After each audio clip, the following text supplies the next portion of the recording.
Hi friends, good evening everybody. మా నాన్న life గురించి చెప్తా ఉన్నాను. అలా చేస్తున్న పనులతో పాటు వయసు కూడా పెరుగుతూ వచ్చింది మా నాన్నకు. యుక్త వయసు రాగానే దేవుడు ఏర్పరిచిన ఒక తోడు దొరికింది. ఆ రోజుల్లో 20 సంవత్సరాలు రాకుండానే పెళ్ళిళ్ళు జరిగేవి. దేవుడు ఏర్పరిచిన తోడు అని ఎందుకు అన్నానంటే, వారు ఎన్నిసార్లు తిట్టుకున్నా, ఎన్ని కష్టాలు వచ్చినా మా అమ్మ ఈ రోజుకి మా నాన్నకు తోడుగానే ఉంది. ఈ కాలంలో పంతాలు పట్టింపులు వారికి ఆ కాలంలో లేవు.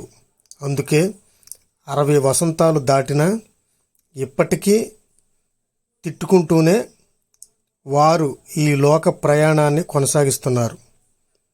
అది వారి దాంపత్య జీవితం. వారికి 4 సంతానం, 4 మగపిల్లలే.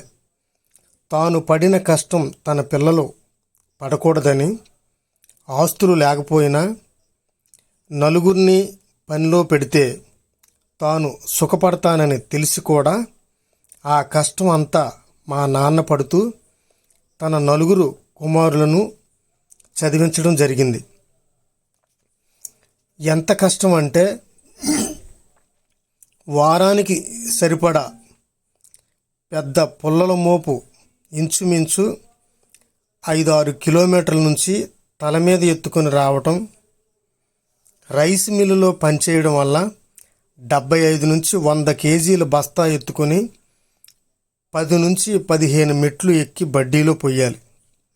ఇప్పుడంటే 40 కేజీల సార్లు పడుతున్నారు.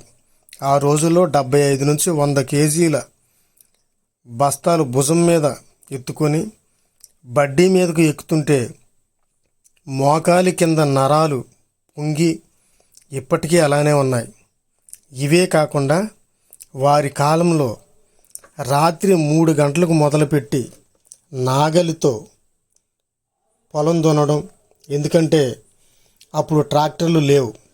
వృద్ధస్తమానం పనిచేసి రాత్రి మట్టితో అడుసు తయారు చేసి ఆ అడుసు మట్టితో ఇంటికి మట్టి గోడలు కట్టడం, అన్ని రకాల పొలం పనులు, వేరుశనగ, పొగాకు, వరి, మిరప వంటి పంట పనులు, వాటికి రాత్రుళ్ళు తళ్ళు పెట్టడం.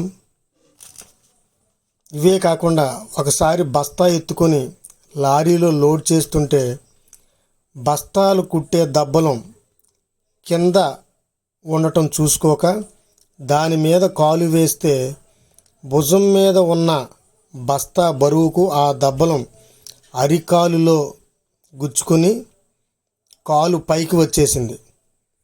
ఇలాంటివి ఎన్నో